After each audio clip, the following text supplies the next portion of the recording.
Today at Trout Creek Wilderness Lodge, I took a group of folks out on a little wild edible plant expedition where we learned numerous plant species that possess many culinary attributes.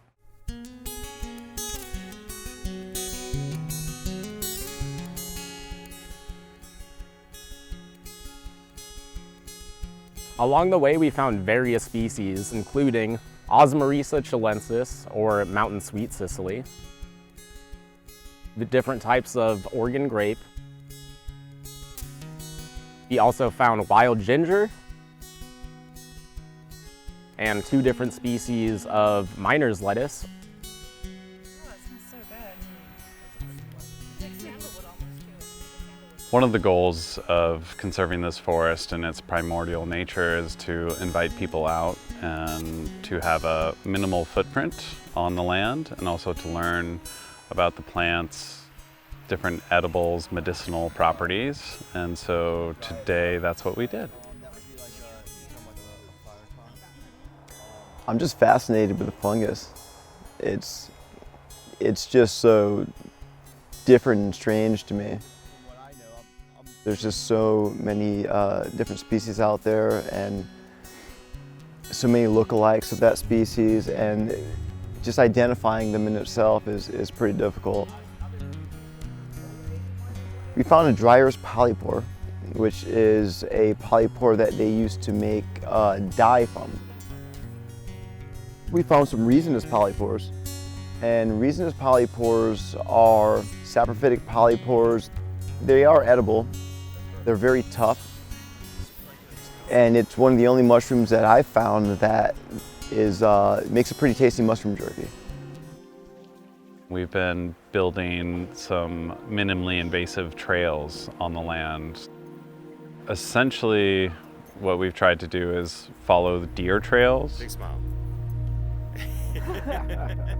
So there are trails that were already existent, and all we've done is modestly improve them.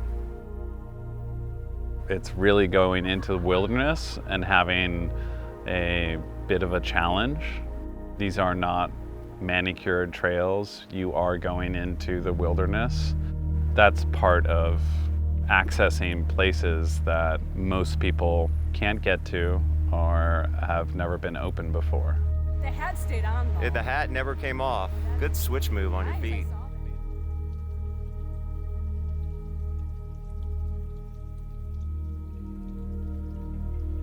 We have pockets of old growth here that are very important to protect, obviously, but also to experience. And so bringing groups like this out there to see some of these over 200-foot tall cedars and Doug fir, as well as a over 500-year-old yew tree, is something special. Each tree tells its own story, and each tree, given particular attention to each one, you can learn so much about the ecology of the forest, the medicinal properties of that tree, the tribal cultural significance of these trees.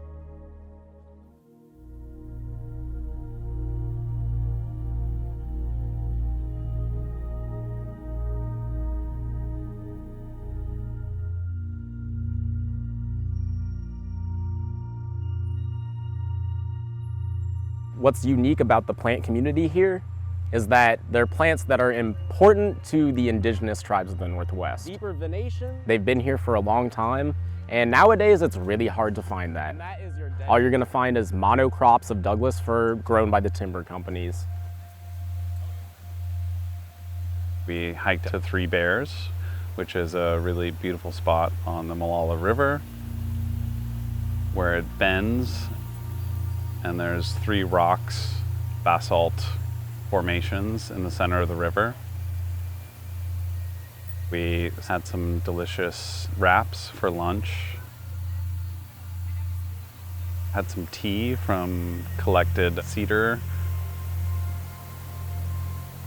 It's just a very majestic part of the river where we want to share with others and gather there in the uninterrupted flow of the river. There's a lot of untouched old growth here. And I think that there are some discoveries to be made. What you see here is almost unfound anymore. It is really special in that sense. We should be doing everything in our power to restore the habitat, and I feel like that's what Trout Creek Wilderness Lodge is really trying to do. Today is one example of what we hope to be offering and giving, of tours of the land with knowledgeable experts that can help you be inspired to learn more, get curious, and hopefully become also passionate about conservation.